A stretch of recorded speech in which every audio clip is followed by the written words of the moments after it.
Je voudrais d'abord donner quelques principes de base à ce qui concerne le choix d'un partenaire ou d'une partenaire. Ce que j'ai dit est très important, très important. Donc tu veux diminuer le son, ça siffle, ça ne fait pas bien. Il ne faut pas qu'est-ce que tu vas toucher, mais ça commence à siffler un peu. Voilà. Donc je disais que je vais commencer par... j'aime pas l'écho là, ça fait bizarre. L'écho est très fort. Trouve-moi mon écho là. Ok, c'est bon. Donc je disais que nous allons commencer par là. Tu n'es pas obligé d'être d'accord avec moi. Si tu n'es pas d'accord, pose ta question. Ok, il ne faut vraiment pas vous gêner. Si ça ne vous arrange pas, tu peux poser ta question. Mais je vais quand même énoncer quelques principes de base. D'abord, en tant que père, j'ai un peu d'expérience. De deux, je me connais un peu dans la Bible. Donc, je peux vous faire quelques propositions. Mais vous n'êtes pas obligé. Nous sommes de la génération des téléphones stupides. Vous êtes de la génération des téléphones intelligents. Donc, il est possible que vous connaissez des choses que moi j'ignore. Donc, c'est toujours important également de pouvoir en parler. Parce que ça nous permet de pouvoir avancer. Et regardez, pour commencer le mariage, il faut d'abord que nous rentrions au commencement. Au commencement, comme vous le savez, je ne vous apprends rien, Dieu crée Adam. Mais il est important de retenir que lorsque Dieu voulut créer Ève, Dieu n'est pas allé prendre la poussière de la terre. Cette chose-là, elle est importante. Dieu a d'abord retiré la côte du corps de l'homme. C'est pourquoi quand Dieu vient avec Ève auprès d'Adam, Adam avait donc raison de dire, voici l'os de mes os, chair de ma chair. En d'autres termes, Ève était la sœur d'Adam. Vous comprenez, non? Parce qu'ils avaient le même corps, le même sang. Disons-le autrement, le père d'Adam, c'est le père d'Ève. Donc, Adam et Ève, frères et sœurs. Si tu ne comprends pas, tu peux écrire, tu poseras la question. Dieu n'a pas fait ça par hasard. Dieu l'a fait avec un but. Et puis, vous allez remarquer, je prends quelques éléments parce qu'on va en parler. C'est lui qui a trouvé que Adam était arrivé à l'âge de se marier. C'était Dieu. Donc, Adam n'a jamais dit à Dieu que je voudrais une femme. C'est Dieu qui trouva qu'il n'était pas bon que l'homme soit seul. Il lui fit une aide semblable. Donc, la pensée d'Adam pour se marier vient de son père. C'est encore Dieu en tant que père qui va prendre Ève et qui va l'amener vers Adam. Donc c'est lui qui a donné à Adam la femme. C'est encore le père. Bon, jusque-là, quand nous parlons comme ça, on a l'impression que, bon, c'est quoi cette histoire-là? Est-ce qu'il faut que nous nous marions à nos frères ou à nos sœurs? C'est sûr la question que vous posez, c'est celle-là. Je vais tirer quelques éléments, parce que ce sont ces éléments-là qui déterminent qu'on ne parle pas des divorces chez les chrétiens. Techniquement, on ne peut pas parler de divorce. Mais la question, c'est qu'il faudrait que vous vous mariez selon les principes. Parce que si vous faites un faux mariage, le divorce est à la porte. Premier élément, et l'homme et la femme avaient le même père. Je voudrais ramener ça aujourd'hui pour que vous compreniez en tant que jeunes. C'est-à-dire que le sang qui était dans les veines d'Adam, c'est le même sang qui était dans les veines d'Ève. Parce que si vous avez le même père, vous portez tous le même sang. Je l'ai dit autrement, c'est-à-dire l'enseignement qui était chez Adam, qui venait de son père, c'est le même enseignement qui était chez Ève, qui venait chez son père. Donc les deux qui se marient devraient porter le même enseignement. Ça, c'est un principe pour qu'un mariage réussisse. vous n'avez pas le même enseignement, vous divorcerez. Je prends l'exemple concret. L'homme, c'est un coureur de jupons. Parce que lui, dans l'enseignement, que comme je suis jeune, je peux prendre des femmes partout. Toi, la femme, tu as l'enseignement que dans l'enseignement de la maison de ton père, l'homme ne peut pas prendre plus de femmes. Vous voyez? Vous allez divorcer.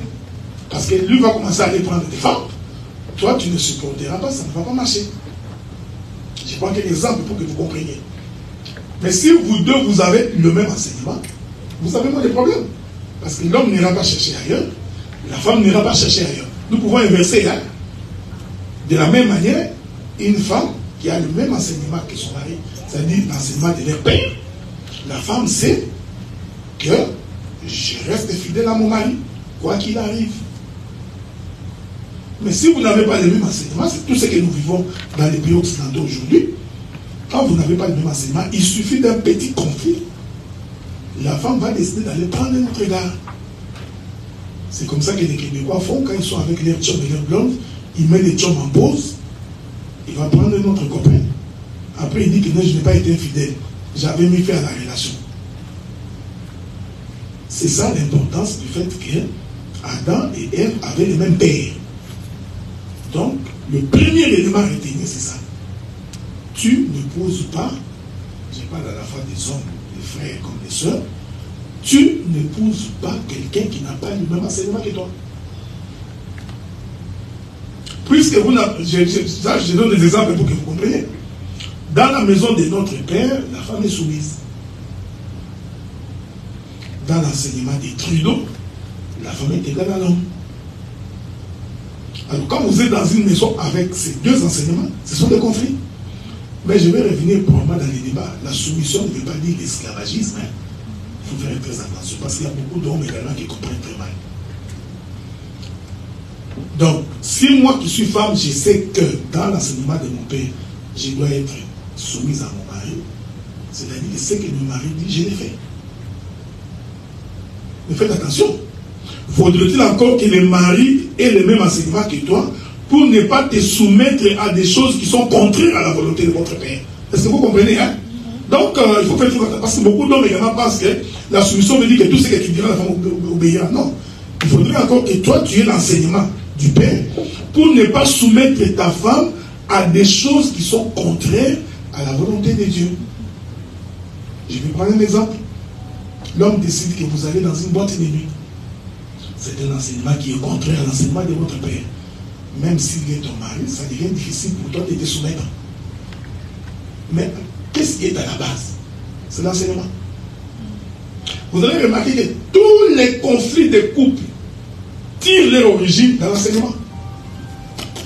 Donc si vous n'avez pas la même confession, ça c'est un conseil que je donne aussi, toi, pendant qu'on est ici, tu es quelqu'un qui va dans des boîtes de nuit.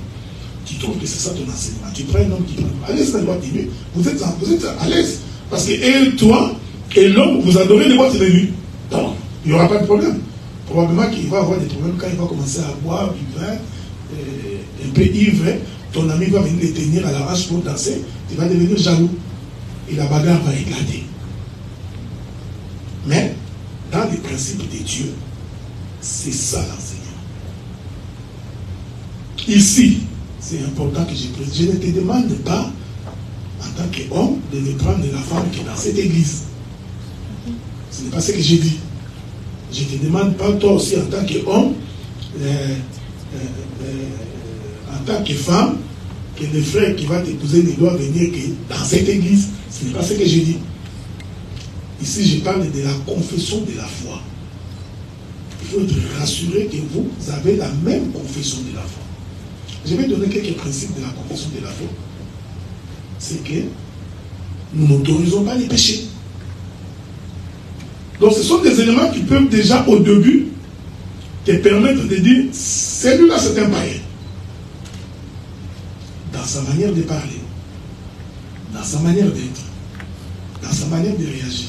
Ce sont des choses qui ne trompent pas. Quand quelqu'un est arrogant, impoli, ça ne prend pas 2 mois pour les comprendre. Donc, quand tu es jeune, il faut veiller sur ça. Il faut veiller que le partenaire, l'un comme l'autre, a la crainte de Dieu. De telle sorte que si vous êtes en conflit, il y a possibilité de lui brandir l'écriture. De lui dire, Dieu dit, ça tu ne peux pas faire. Et que cet homme ou cette femme ait la capacité de s'incliner, non pas parce qu'il a peur de toi, non pas parce qu'il te respecte, mais parce qu'il craint Dieu. Qu'est-ce qui va arriver? Ce que je dis là, c'est vraiment la base de l'évangile. On ne peut pas trouver dans un couple des jalousies. Parce que si vous avez les mêmes enseignements, je suis rassuré que ma femme, partout où elle sera, elle n'a pas peur de moi, elle a peur de Dieu. Et ayant la crainte de Dieu, elle ne peut pas faire de bêtises, peu importe où elle est. Qu'elle soit avec ses amis, qu'elle soit avec ses frères, qu'elle soit avec qui, tant que j'ai l'assurance que c'est une fille qui craint Dieu, je n'ai donc pas de raison d'être jaloux. On peut qu'on est un peu jaloux, un peu du genre. Mais pas des gens de jalousie, ça éclate, ça bombarde de partout. Et on vient poser la question, la femme dit, mais j'ai causé avec les frères Jandé, les frères de là, dans tous ces états. Cela prouve que je crois dans mon fort intérieur que ma femme peut être infidèle. En d'autres termes, elle n'a pas les mêmes enseignements que moi. Je ne sais pas si vous comprenez. Moi, je peux me déplacer, je vais au Congo, 5-6 mois. Si ma femme n'est pas très sûre de ce que je suis, elle serait tout le temps jalouse. Et ça crée des conflits. Remarquez vraiment que, en réalité, tout ça, c'est autour de l'enseignement. Voilà pourquoi je vous ai toujours encouragé. Quand vous trouvez quelqu'un à épouser, ou que l'on vous a trouvé pour les mariages, il faut vous rassurer de ce que j'ai dit. Parce que si vous ne vous rassurez pas, je vous assure que vous allez divorcer. Parce qu'on en parlera pendant dans les débats.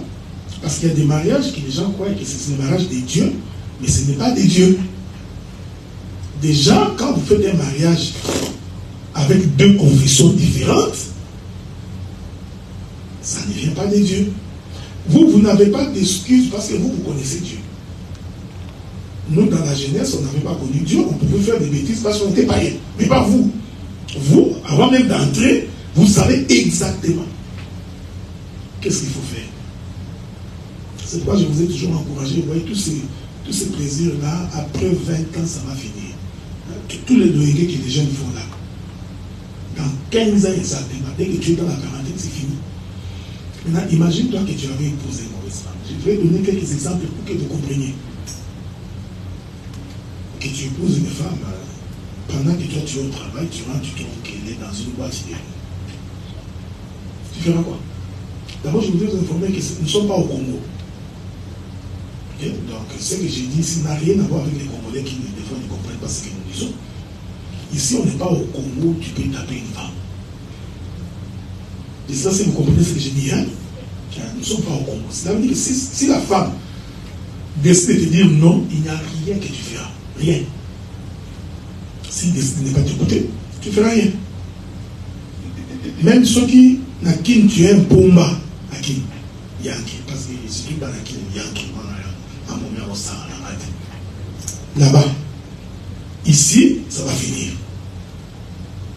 Parce que les jours où tu mettras la main sur une femme, tu es en prison. Et quand tu es en prison pour avoir battu une femme, tu es fiché à vie. Ça ne s'enlève pas. Même si tu te répands, Dieu va te pardonner. Et si la police t'a fiché comme quelqu'un qui a violenté une femme, ça reste à vie. Maintenant, prenons l'exemple. Tu épouses une femme qui ne connaît pas Dieu. Et toi, dans ta folie, parce que les femmes peuvent énerver les gens, jusqu'à te faire perdre le contrôle. Alors, tu te fâches tellement que tu perds le contrôle, tu donnes un coup. Comme elle n'a pas ton enseignement de Dieu, d'ailleurs, en n'étant pas, tu as mal agi, décide d'appeler la police. C'est fini. Tu es fiché. Que tu achètes une voiture, dès qu'on va taper ta plaque, ça va indiquer que tu es un homme violent. Les gens qui sont venus comme les réfugiés, on peut te retirer la citoyenneté, on peut te retirer la résidence permanente. La seule chose qu'on ne peut pas te retirer, c'est ton statut de réfugié. Parce que c'est protégé par la Convention de Genève. Donc, tu comprends que tu es un prisonnier à ciel ouvert. Tu ne peux pas voyager. Maintenant, tous ceux qui sont venus par parrainage, on peut te retirer et ta citoyenneté et la résidence était refoulée. Les seules personnes qu'on ne peut pas refouler quand ils ont commis des violences, ce sont les réfugiés. Mais si tu commets la violence avant ta résidence et avant ta citoyenneté, tu n'auras jamais la résidence. Donc, il faut réfléchir par défaut. Ce que j'ai dit est valable et pour les femmes et pour les hommes. Même la femme, hein, tu tiens l'homme par la chemise, si le policier t'attrape, c'est fini. Donc, c'est voilà pourquoi la Bible exige que les frères et la sœur se marient dans la famille. J'ai expliqué la notion de la famille ici comme étant la notion de l'enseignement. Ce n'est pas aller prendre ton frère physique ou ta soeur physique. C'est-à-dire que vous avez des sang de votre père. Je vais donner d'autres exemples pour que vous compreniez. Je crois que c'est Genèse chapitre 20. Lorsque Abraham entre en Égypte, tellement que Sarah était trouvée, le roi d'Égypte, la nouvelle a circulé dans toute l'Égypte. Un homme est entré ici, et sa femme, avec une femme, il est trouvée. Alors, on vient poser la question à Abraham. D'abord, avant d'entrer, Abraham dit à Sarah, je sais que tu es trop belle. Pour vous qui choisissez les femmes trop belles, il faut vous préparer. Ok? Il dit à Abraham, tu es trop belle. À Sarah, tu es trop belle. Lorsque nous entrerons dans la vie, si on te pose la question, dis que tu es ma soeur. Parce que si tu dis que tu es ma femme, je risque de mourir à cause de ta beauté. Ils entrent dans la vie. On pose la question, non, c'est ma soeur. Le roi d'Égypte va ordonner, allez me prendre cette femme-là. C'est que les présidents africains la font. Là, généralement, ça n'a pas commencé aujourd'hui. Donc le roi peut prendre ta femme. Hein.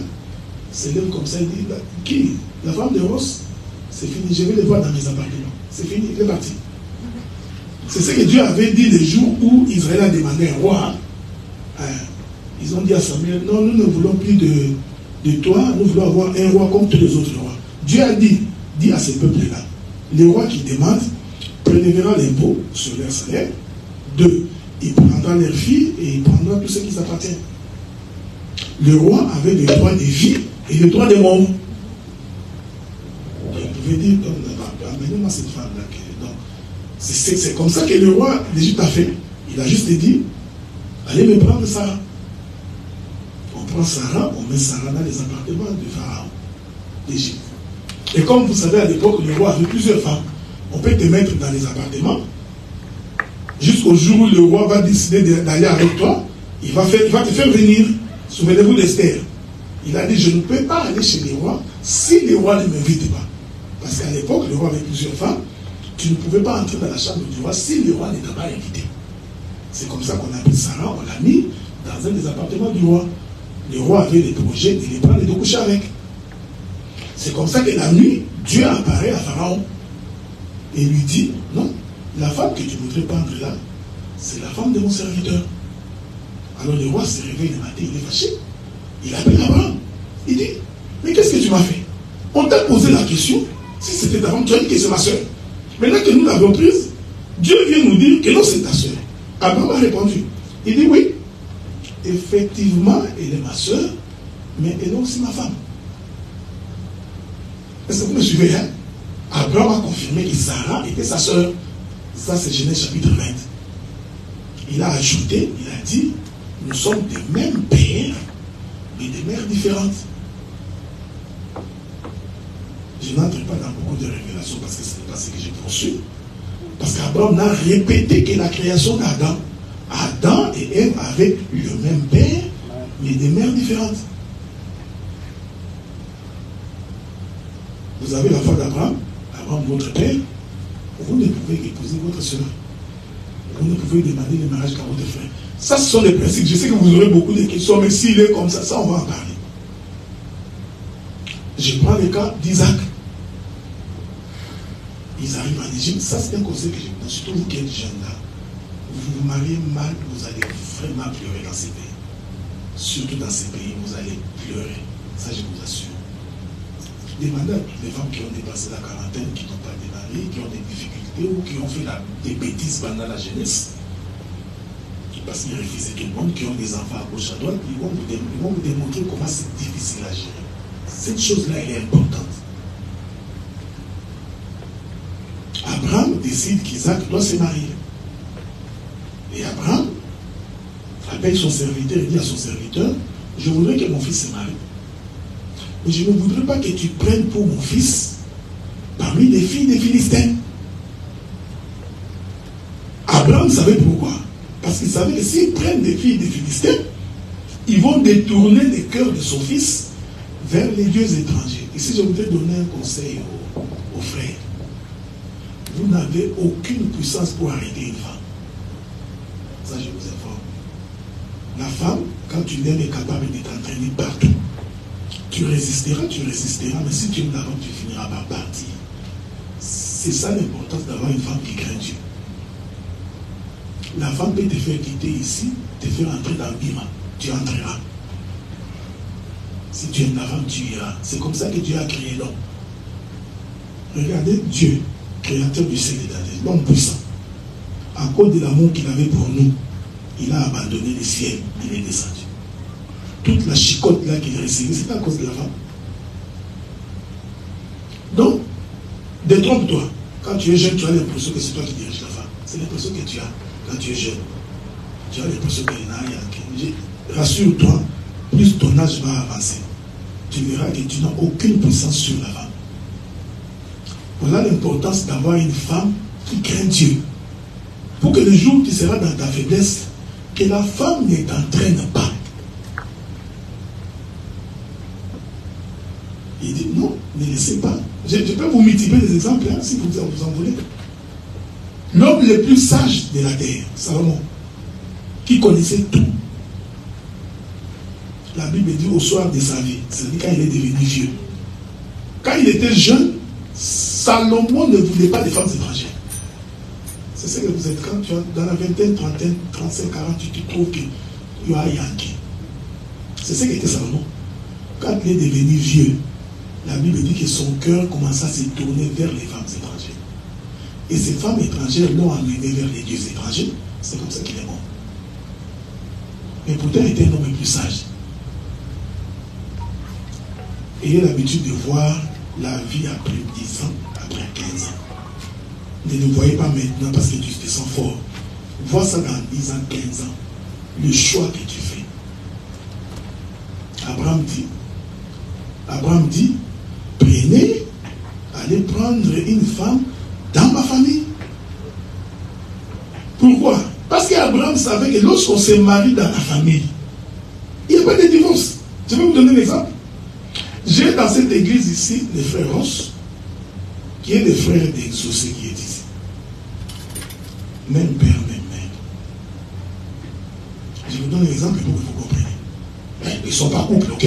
Parce que c'est Sephora là-bas, il va dire des choses. Regardez.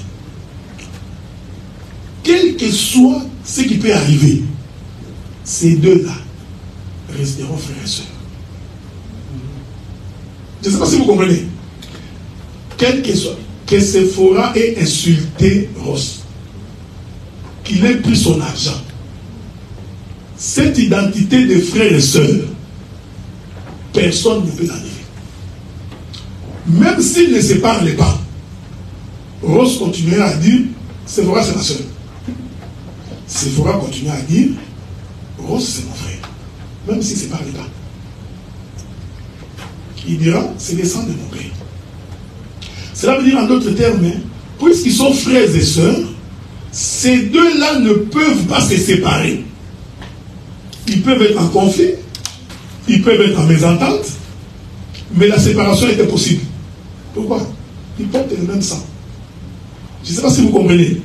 Voilà pourquoi nous disons que, puisque vous avez les mêmes enseignements, lequel enseignement donne le code de conduite de l'homme comme de la femme, même s'il y a conflit dans un couple, le divorce n'est pas envisageable. C'est pourquoi on comprend l'écriture qui dit que l'homme ne sépare pas ce que Dieu a uni. Mais qu'est-ce que c'est ce que Dieu a uni? Cette question-là, vous n'y répondez pas. C'est facile de dire que Dieu ne sait. Non, mais qu'est-ce que c'est que Dieu a uni? Dieu a uni un frère et une soeur qui portent le même sang que lui. Donc si vous n'avez pas le même enseignement, votre verset là de ne pas séparer ce que Dieu a uni ne marche pas. Je vais prendre un exemple. Tu prends un homme qui te tape tout le temps. Tu ne peux pas venir dire à ce couple-là que c'est Dieu qui vous avait aimé. Parce que l'enseignement de Dieu refuse qu'un homme frappe sa femme. Déjà, vous voyez, ça ne marche pas. Parce qu'on peut te tabasser, on te donne un coup au ventre, l'appendice se déchire, tu ne sais même pas que c'est déchiré, tu fais l'hémorragie interne, pendant que tu manges, tu meurs. Quel est ce Dieu qui vous a émis pour que tu tapes ta femme et que ta femme meure? Mais si vous avez l'enseignement, quoi qu'il arrive, moi j'ai toujours, on en parlait, j'ai toujours pris l'exemple de nous, la Bible nous appelle dans Éphésiens que nous sommes la femme de Jésus. Ça, tout ce que vous le savez. Je vous pose la question, vous qui êtes la femme de Jésus, combien de fois n'avez-vous pas péché contre Dieu? Pour que l'homme croie que quand il a une femme dans la maison, la femme doit être parfaite. Non. De la même manière que tu pêches contre Dieu, parce que tout le temps, et que Dieu continue à te supporter, à te pardonner, c'est pareil dans un mariage. La seule chose qui vous séparera, on en parlera, c'est lorsque l'homme va vers un autre homme.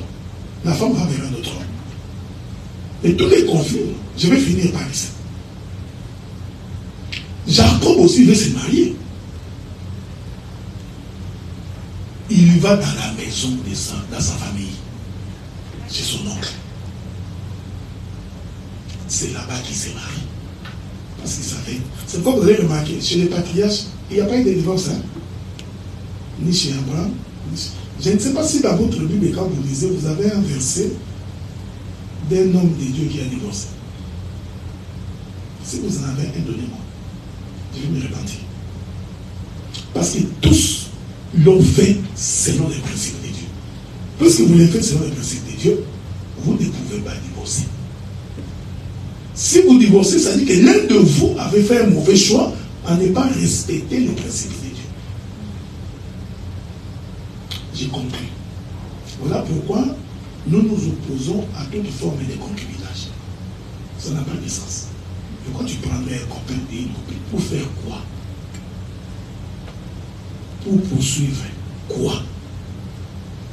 Parce que si tu aimes la fille pour l'épouser, il faut que tu te prononces pour l'épouser. C'est pourquoi avant de faire un choix, rassure-toi que vous avez les mêmes enseignements. En ce moment-là, quand vous faites une demande, nous allons examiner et nous allons vous encadrer. Si celui qui te propose, homme comme femme, n'aime pas Dieu, même s'il est beau,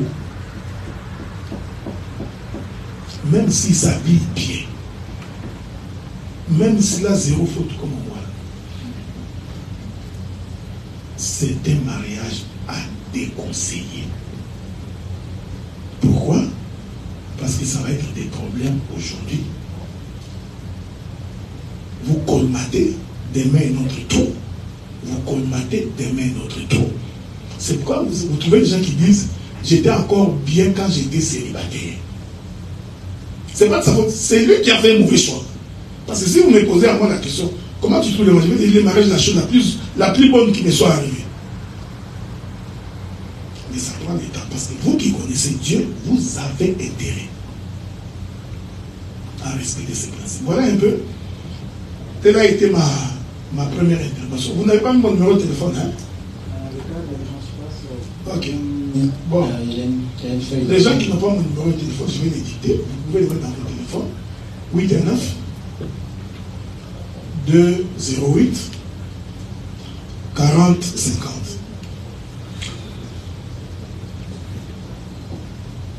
Maintenant, ceux qui ont des questions en papier, ils peuvent aller voir les frères Neftali. Mais Neftali, tu peux également circuler. Donc 819 oui, on peut juste 819 208 40, 50. Si vous avez honte, mais vous tous ici, vous êtes des Yankees, parce que je vous connais. Vous tous là, vous êtes des Yankees. Peut-être un frère que j'ai vu tout approuver, mais vous tous là qui restez là, tous des Yankees. Donc vous ne pouvez pas avoir honte. Même les petites litoyes que vous faites à gauche, à droite, ils sont au courant. Donc, c'est ici l'occasion de nous expliquer vos motivations, qu'est-ce qui se passe. Est-ce que vous comprenez? Donc, c'est pourquoi j'ai dit, on va parler quand nous sur la mot pépélé dans tout ça. Donc, j'ai fini ma première intervention. Donc, maintenant, si quelqu'un a une question relative à ça, tu peux lever ta main, t'envoies, on te donne le micro, tu poses ta question. Moi, je continue à attendre. Si tu m'envoies un message, je vais dire ton message. Donc, il n'y a pas de quoi. Ils ont été dans tout le monde. Ils ont posé des questions, mais tu vas pose la question. Donc, je peux commencer à poser les questions? Oui, oui. Parce qu'elle ne peut pas poser les questions.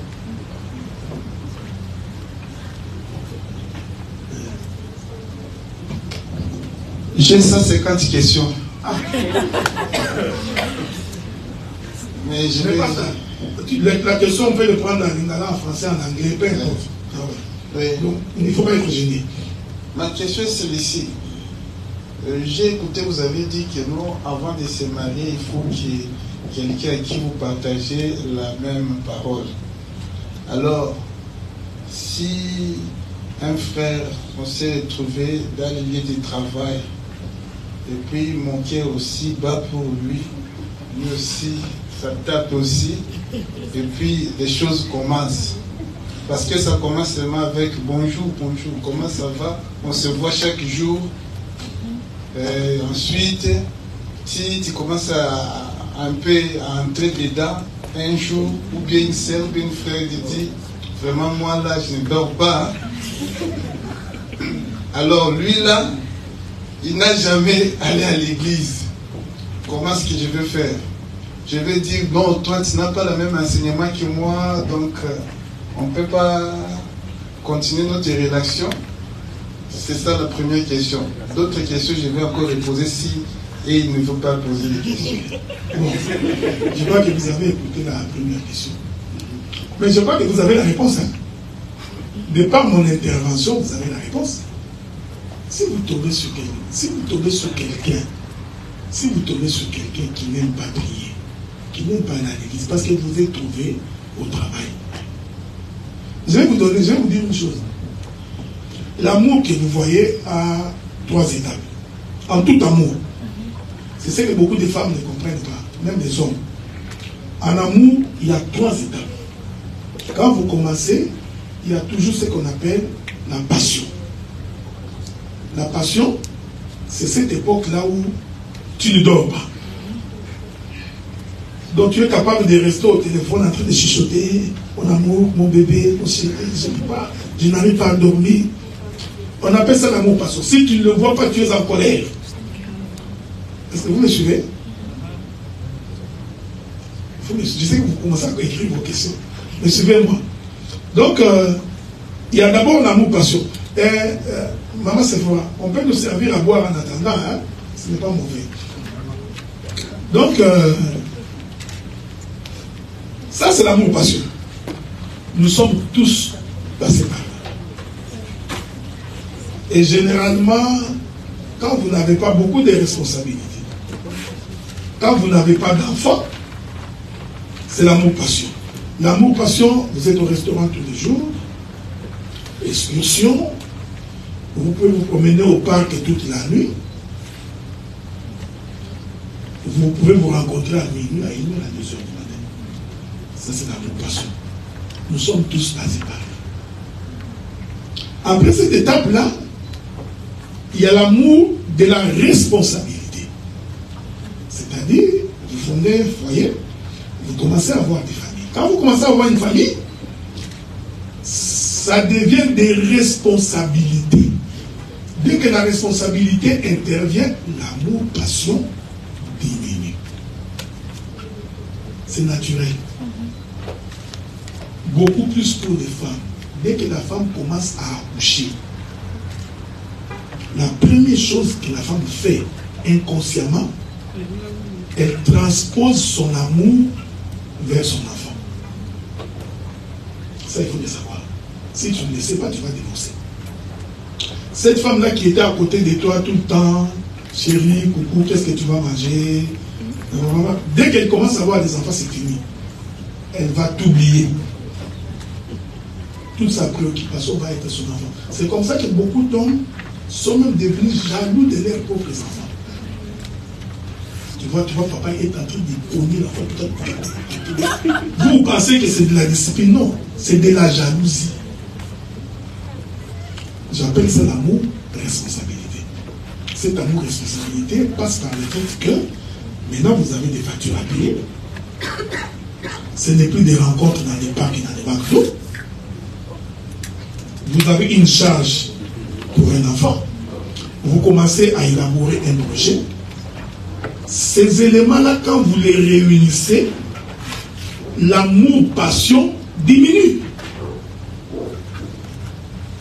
Je ne sais pas si vous me suivez. Dès que vous dépassez ce stade-là, vous arrivez au stade où nous sommes arrivés. C'est l'amour amitié. Ta femme ou ton mari devient ton ami. Donc, tu peux le voir, ne pas le voir, c'est ton ami.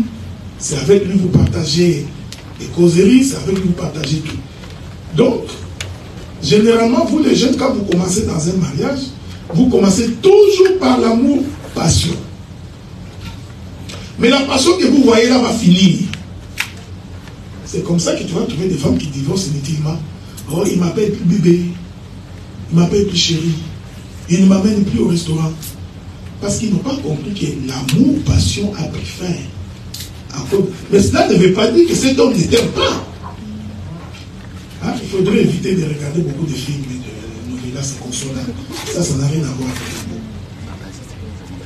Donc quand on est jeune, il faut considérer ces éléments-là.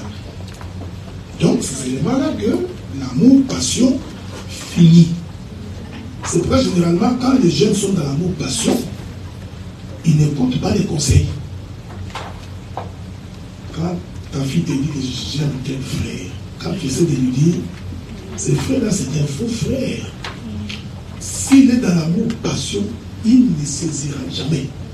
Jusqu'à ce que cet amour, passion-là va diminuer. C'est à ce moment-là que la responsabilité vient.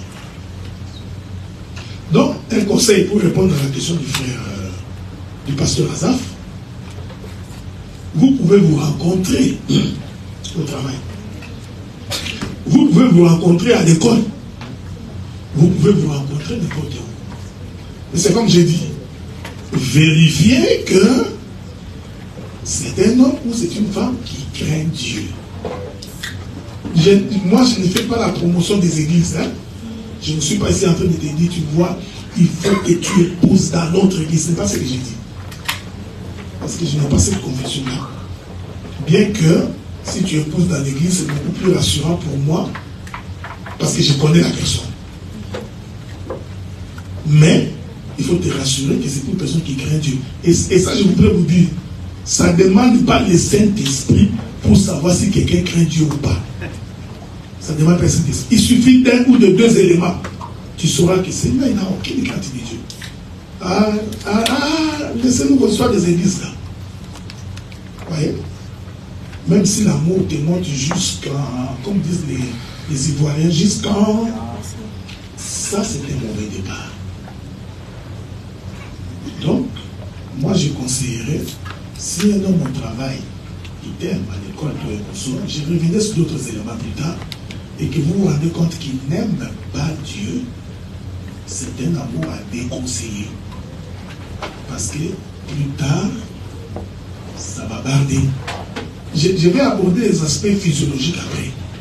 La beauté de l'homme comme la beauté de la femme finit toujours. Alors, ne pas définir ton amour par la beauté. Parce que le jour où cette beauté-là éphémère partira, à ce moment-là, tu vois, la femme va commencer à se battre pour les make-up parce qu'elle veut se maintenir. C'est pas la chirurgie, il faut qu'on m'enlève les graisses des ventres. Parce que vous avez fondé votre amour sur la physiologie. Oh, les aspects physiques finissent toujours par lier. Voilà un peu, je ne sais pas s'il y a une autre question. Oui, ma soeur Paulette. Donnez le micro à la soeur Paulette. Il y a une question ici. Donnez d'abord à la Après, soeur. on va... Non, c'est moi qui donne la parole, frère. Donc, la Paulette. Merci. Merci, papa. Je voulais parler de frères et sœurs hypocrites. Un frère ou une sœur qui est sœur à l'église, on sait voir que c'est une sœur, on sait voir que c'est un frère, parce que il a ou elle a un but. Et c'est que je suis venue dans cette église-là pour épouser, par exemple, la fille du pasteur. Parce que je suis fille du pasteur, je sais de quoi je parle. Pour ces frères-là, comment s'y prendre avec eux? Parce que moi, j'ai toujours dit, c'est moi, qu'au-delà du Saint-Esprit, il y a aussi ce qu'on appelle l'éducation, la culture de la personne, d'où la personne vient, ce qu'il a comme modèle et exemple dès son bas âge. Maintenant, pour ces genres de personnes, parce que vous pouvez vous marier aujourd'hui, la personne va montrer son vrai visage une fois mariée. Que faire? Ah, ok. Une très belle question.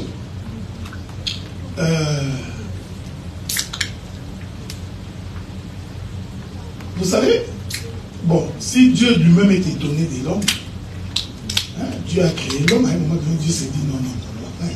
L'homme là, il est impossible. Je vais détruire la terre. L'homme, personne ne comprendra l'homme.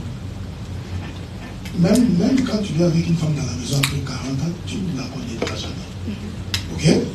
Pareil pour une femme, avec l'homme, il ne connaîtra jamais. Parce que l'homme, c'est tout un esprit. C'est difficile à savoir. Tout un esprit.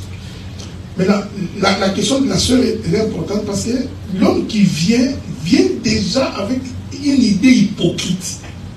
Tu vois, c'est ce qui est dangereux. C'est différent de quelqu'un qui vient parce qu'il est un inconverti. Mais c'est comme quelqu'un qui prépare un piège pour faire tomber quelqu'un. Je n'ai pas d'éléments. Je donnerai quelques éléments, mais c'est difficile de savoir. Très difficile de savoir. Mais regardez. L'Éternel a créé des femmes bizarrement. Les femmes que vous voyez, généralement quand vous les abordez, Dieu a donné à la femme cette capacité de distinguer les faux plus vite que les hommes. Sauf que vous les femmes ou les sœurs, vous ne prêtez pas attention. Mais Dieu donne toujours un signe. Toujours. Quelqu'un qui est en train de t'aimer, il t'appelle. Tu étais occupé, tu ne prends pas le téléphone. Il te rappelle, tu ne prends pas le téléphone. Il te bloque. Dieu t'a déjà donné les signes. Je ne sais pas si vous me comprenez. Il ne sait même pas pourquoi tu n'as pas pris. Il ne sait pas pourquoi tu n'as pas répondu. Du coup, bloqué. Mais comme toi tu es en amour, tu n'as pas tiré attention. Les femmes que vous voyez, Dieu vous a donné cette capacité-là de connaître en avance un aventurier. Sauf que des fois, vos critères sont ailleurs. Tu vois, il y a des femmes qui ont des critères ailleurs. Il faut un homme non matin marron. L'Icia, ça me le voit. Il a eu le quoi, tout c'était. Peut-être que ici, c'est les meilleurs frères. Je ne sais pas si vous comprenez. Ça, c'est un. De deux. Je vais vous donner des éléments. Dieu a répondu à ces questions-là. Vous savez pourquoi Dieu a fait que Adam et Ève aient le même père? J'ai donné la partie de l'enseignement.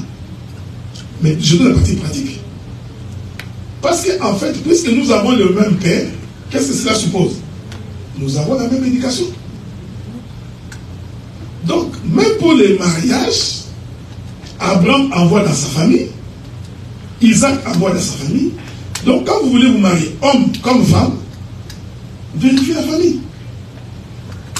Quand vous vous voyez que dans cette famille-là, il y a beaucoup de gens qui ne répondent pas à ta confession de foi. Je donne un exemple. Tu vois, dans la famille, tu trouves des grands frères en train de prendre du cannabis. Oh, mais c'est...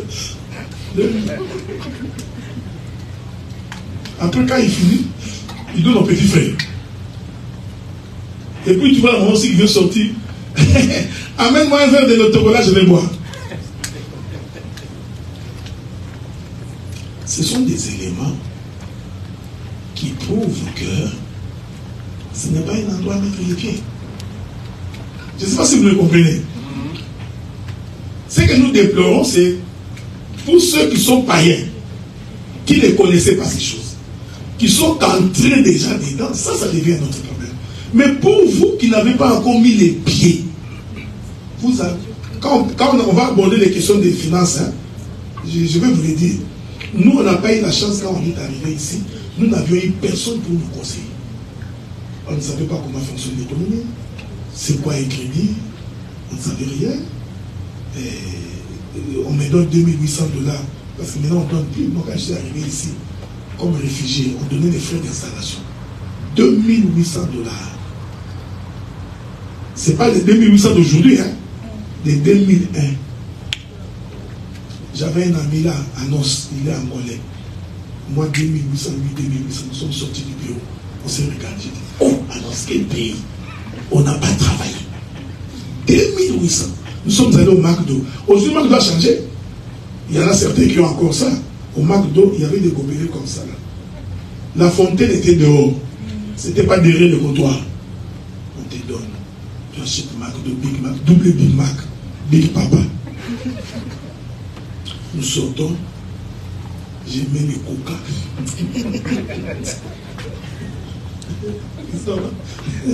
Coca,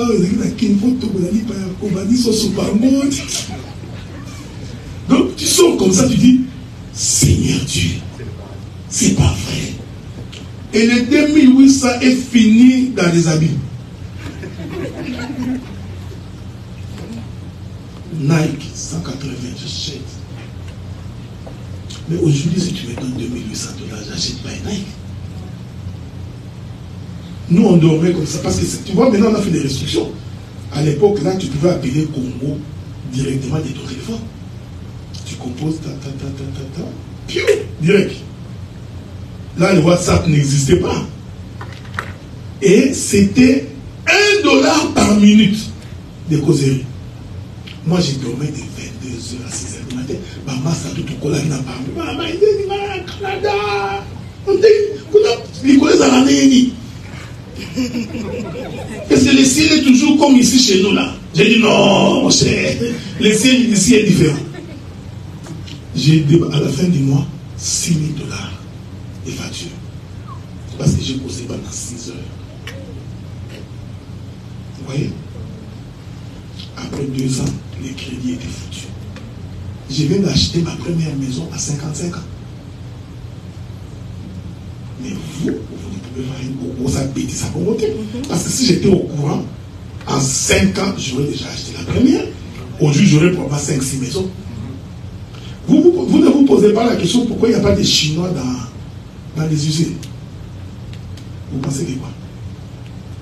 Pourquoi vous ne trouvez pas de Chinois dans les usines? Il n'y a que des Noirs qui sont dans la manufacture. Beaucoup de Noirs. Parce qu'on s'arrange pour ne pas nous informer. Donc, c'est pour dire que c'est difficile de connaître. Mais si Dieu te donne quelques signes, c'est important. Mais à la base, vous voyez, je vais retourner à la base. C'est ton choix. Tu as choisi un païen. Il y avait des signes qui prouvaient que c'était un païen. Bon, moi je ne suis pas Dieu. Quelqu'un peut changer. Ok? Parce que ça c'est l'apanage de Dieu. Hein? Dieu aussi peut faire en sorte que la personne change. Mais pour celui qui entre, qui a l'enseignement, je te conseillerais de ne pas entrer comme ça. Mais si aujourd'hui tu m'amènes quelqu'un, tu dis que je suis fou de lui, je veux mourir de lui, ou je mourrai d'elle, nous allons accepter. Mais nous savons déjà que toi là, tu seras formé, tu deviendras bientôt intercesseuse. Parce que tu seras tout le temps en train de te plaindre, d'intercéder. Papa, il faut intercéder dans la maison. Tu vois, toi, tu auras des sujets dans ta maison tout le temps. Frère, prions pour mon mari, prions pour ma femme. Et là, on intercède aujourd'hui, on intercède demain. Parce que tu as fait un mauvais choix. Est-ce que vous pouvez vous séparer? Ça, on en parlera plus tard. Autre chose par rapport à la question, ce n'est pas l'absolu, mais la patience. Vous savez, les escrocs, souvent, quand ils viennent, ils n'ont pas la patience. Parce qu'ils ont un but à obtenir. Alors, si tu l'amènes par la patience, tu vas voir, pour savoir si c'est vrai ou pas, il va se fatiguer. Et par rapport, comme la question que le pasteur avait posée aussi, c'est un bon au travail. Tu ne sais pas ce que cette personne a fait dans l'église ou pas. Commencez à l'inviter à l'église.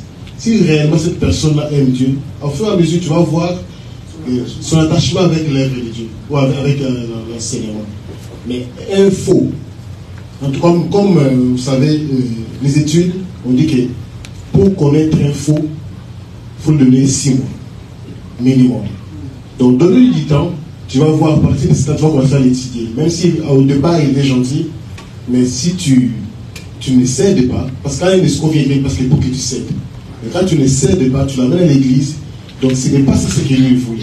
Il avait un but, mais toi tu l'amènes sur notre chemin. Automatiquement, si tu l'appelais 10 fois par jour, il répondait, tu vas voir ces 2 fois, 3 fois, il va commencer à répondre. Parce qu'il voit que son intérêt n'est plus là. Tu n'es pas la personne qu'elle pensait que tu étais. Donc c'est ça. La patience, c'est aussi une arme efficace. Attends. Quelque chose d'important que mon bien-aimé Christon vient de dire tantôt là. Quand quelqu'un t'aime pour les mariages, il patientera. Je ne sais pas si vous me comprenez. C'est pourquoi nous vous prêchons que les relations avant les mariages, c'est anti-biblique. Surtout pour les femmes. Je crois qu'à partir du mois prochain, si Dieu nous prête vie, ou plus tard, nous allons essayer de parler un peu sur la réputation. Parce que la réputation est la chose la plus importante pour quelqu'un. Qu'on te prive tout sans ta réputation. Alors, pourquoi nous disons cela? Parce que généralement, l'homme a un esprit conquistador. C'est-à-dire, l'homme, son but, c'est toujours de conquérir. Et quand il conquiert, il domine, il s'installe. C'est dans tout temps. Tu ne peux pas enlever ça. Donc quand un homme vient vers une fille, l'idée est de coucher avec toi. Je ne sais pas si vous me comprenez. Maintenant, s'il se rend compte que cet objectif-là ne peut pas être atteint, parce que toi tu as l'enseignement que je ne peux pas sortir avec toi avant les mariages, ça c'est l'enseignement de votre père. Si tel a été son objectif de coucher avec toi, il ne restera pas longtemps. Il va commencer à te dire, oh toi tu crois que tu es la seule belle femme dans ce pays. Toi tu crois que quoi? Toutes ces filles-là, est-ce que ta maman là, on l'avait épousée vierge? T'as vu, hein? Tu viens de comprendre que c'était un mauvais gars. Mais un bon, même si ça prend une année. Moi j'aime Jacob. Jacob a attendu 7 ans. 7 ans. Mais quand l'homme aime vraiment, même si ça prend 2 ans, même si ça prend 3 ans, ce n'est pas des gens dédiés. Tu vas demander la mère de la fille chez les parents. Les parents te disent, non, nous voulons d'abord que notre fille termine l'étude, parce que toi tu te fâches. Non, moi je ne peux pas attendre longtemps comme ça. Non, c'est 2 ans d'études ici, 2 ou 3 ans. Tu es incapable de patienter 3 ans alors que tu feras toute ta vie avec cette femme. Je ne sais pas si vous comprenez. Donc, c'est ce que le frère a dit. Donc, quand quelqu'un te suit que c'est un escroc, minimum 6 mois, tu sauras. Il va commencer à te dire, les frères sont des aventures. Vous savez, les frères pensent que nous, on ne peut pas passer par là. Les jeunes frères que vous êtes là, vous pensez que nous, on ne peut pas passer par là. Là, il va commencer à te dire, oh non, ton amour pour moi est très fort, je ne peux pas me retenir. Avant que tu la vois, comment tu t'es retenu? Un escroc. Donc je conseille aux frères, quand vous voulez vous marier, on reviendra sur d'autres éléments plus tard, parce que moi j'ai la confession qu'un piaquer ne peut pas se marier. Moi j'ai cette confession, un piaquer, ça sert à rien. Donc on en parlera. Quand je dis piaquer, en tout cas, il y a un piaquer et un piaquer. Je ne vous demande pas d'être riche, mais en tout cas, D'abord, comment tu vas démarrer, tu n'as pas d'argent. Quand on va commencer à demander, acheter des chaussures, moi, j'ai pris des chaussures italiennes. Bon, toi, tu n'as rien. Tu vas venir doter comment? Parce que tu ne vas pas aller m'acheter des chaussures des Indiens en caoutchouc. Je ne sais pas si vous comprenez. Avant de répondre à une autre question qui m'a été posée ici, écoutez la question qui était là. Quelle était la question? Donc on va écouter.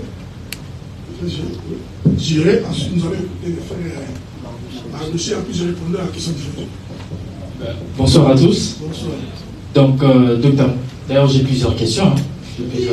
Donc, la première est celle-ci. Vous avez parlé par rapport au concubinage, que vous ne préconisez pas, mais ce qui est normal, dans la Bible aussi c'est ainsi. Mais maintenant, c'est quoi le processus pour arriver jusqu'au mariage? Vous avez parlé de la passion.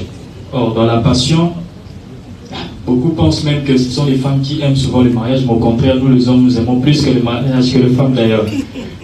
Et dans la passion, ça peut arriver qu'on puisse faire certaines choses, et on arrive au mariage et que la personne qu'on espérait ou qu'on voulait n'est peut-être pas cette bonne personne, entre guillemets. Maintenant, quel est le processus que vous pourrez conseiller du moment où vous trouvez la personne jusqu'à aller jusqu'au mariage? Parce qu'il ne faudrait pas que ça soit aussi, enfin, ce processus soit court, parce que ça risque de poser problème. Parce que si c'est court, on ne connaît pas la personne, ça c'est un grand problème. Donc il faudrait qu'on ait, je pense, avoir assez de temps pour pouvoir connaître la personne, savoir comment est la personne, les comportements pour pouvoir mieux gérer la suite. Merci.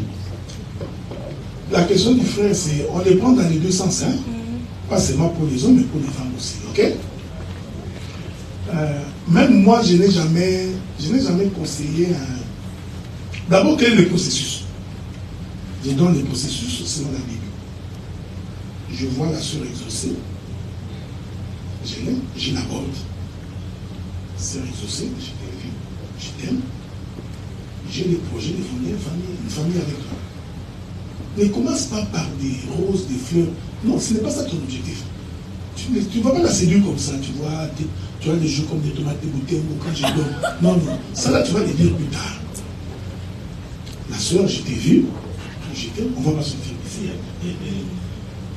Il y a des contestations, il n'y a pas de problème. S'il y a des contestations, posez la question de contestation. Pas juste poser la question de contestation, on va lui donner la parole.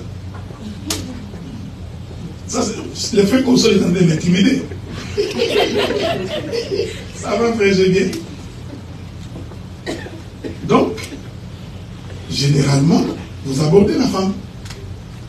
Voici l'enseignement que nous avons.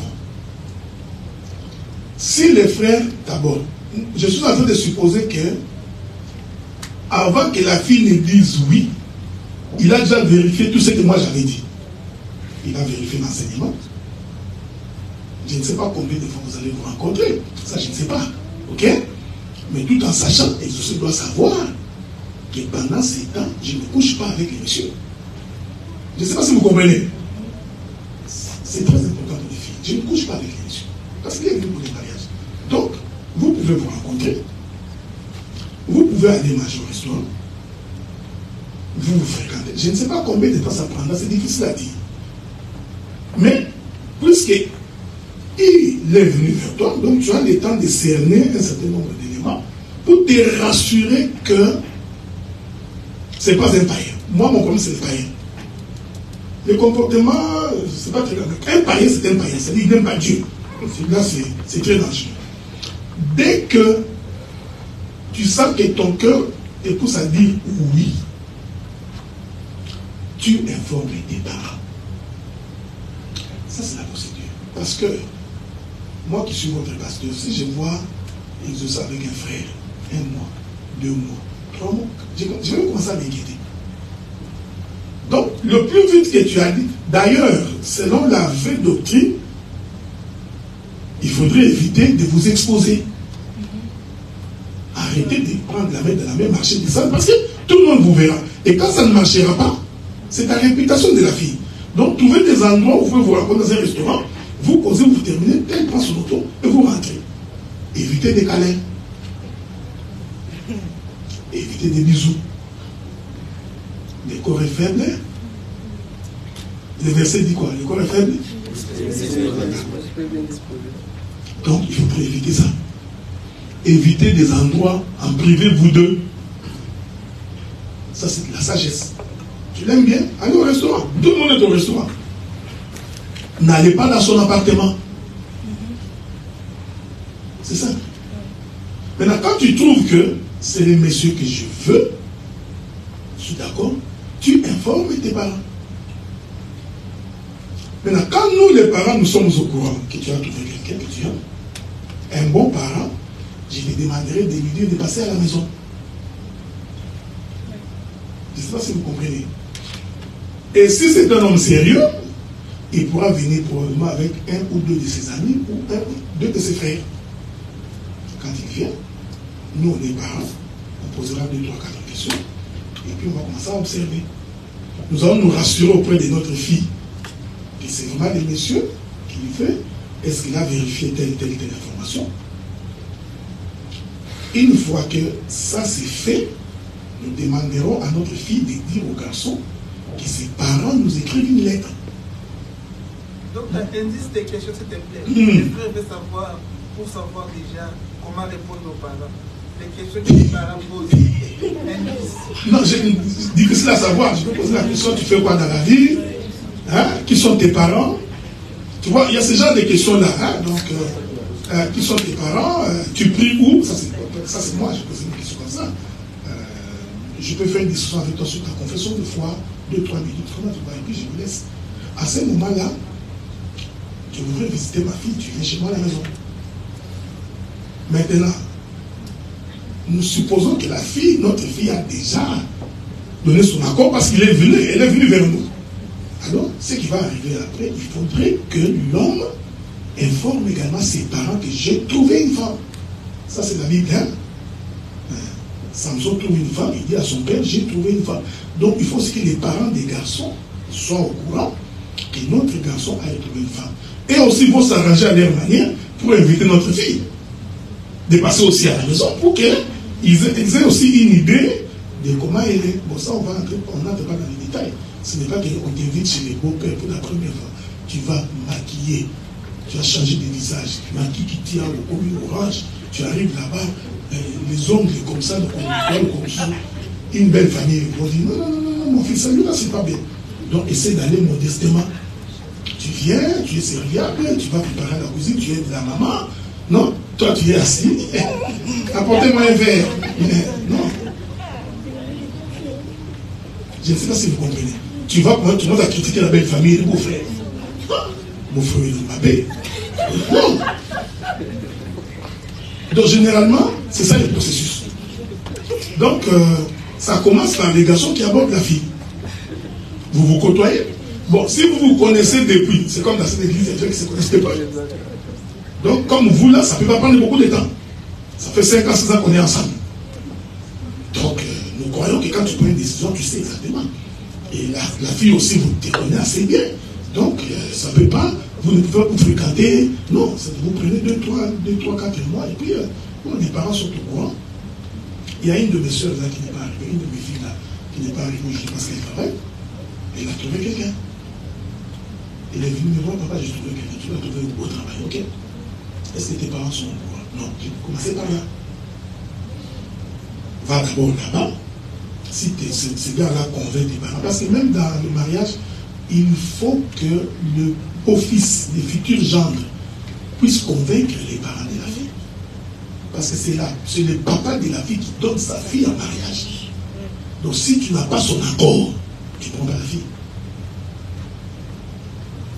Donc, tu veux épouser ma fille, il faut te rassurer que je dise oui. Mais si je dis non, il faut que tu me convainques. Il faut que tu fasses de ton mieux pour me convaincre que tu es l'homme qu'il faut pour ma fille. Et ça, je ne peux pas te donner d'acte parce que, en tant qu'homme, tu dois l'avoir. Mais pas, je refuse pour la première fois, il faut vieux.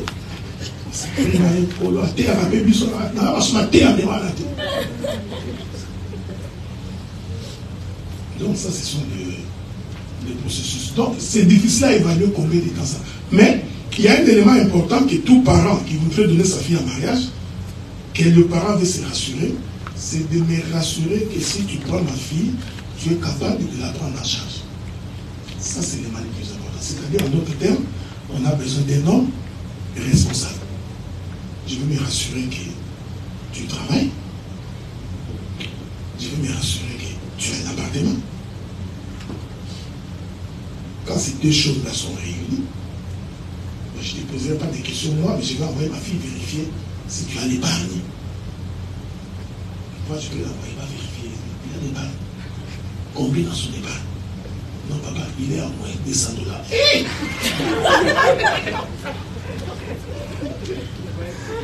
Pourquoi? Lisez votre Bible. Dieu n'a pas donné à Adam, Ève, avant de lui confier la gestion du jardin. Dieu a fait d'abord que les jardins soient là, les animaux, tout. Adam gérait déjà les jardins. Quand Adam est en train d'épouser Ève, Adam n'était pas un claqueur. Même au temps d'Isaac, le serviteur le plus ancien de la maison d'Abraham a dit ceci à Rebecca. Il dit, mon maître est vieux, il a eu un fils dans sa vieillesse, il a comblé son fils de tous les biens.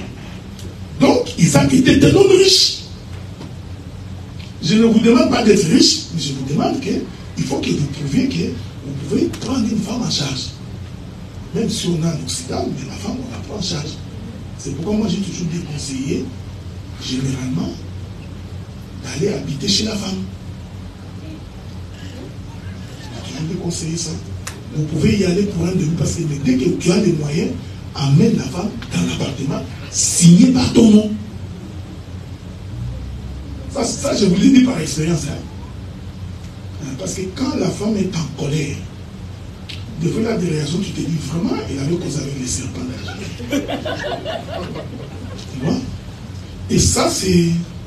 Vous savez pourquoi est-ce que l'homme a la capacité de dire à la femme, je te chasse de chez moi?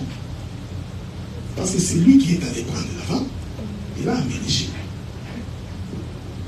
lui. Inversé. Les hommes gigolos là, qui restent en train de regarder la télé, le jour la femme va se fâcher. Elle va te dire carrément, d'ailleurs tu ne fais rien dans cette maison. La fourchette, tu n'achètes pas. La télé, c'est moi. Tu fais partir. Regarde-moi comment c'est une honte pour l'homme de sortir. On a chassé. Donc, quand vous voulez commencer, rassurez-vous de cela. Qu'est-ce que j'ai fait pour garantir à cette femme? Quand nous allons entrer dans les aspects financiers, vous allez voir ça. C'est très important. Mais savoir combien de temps ça prendra, je vais impossible. Il faut prier Dieu pour l'enseignement. Si vous ne vous connaissez vraiment pas, prenez le temps, mais ça c'est un conseil que je donne. Si vous tombez très vite en train de copier, les hommes qui couchent avec les femmes avant retardent même de les épouser. Je suis un homme, je connais passer par là. Dès qu'il commence déjà à sortir, parce qu'il a tout. Tout ce qu'il pouvait avoir dans un mariage, il a déjà. Tu vas là-bas, tu peux parler, il faut coucher avec toi. Pourquoi il va être pressé pour aller donner là? Donc c'est de votre intérêt, vous, les filles, de dire alors non, stop, pas ici. Tu veux qu'on continue comme ça? Voici les chemins à suivre.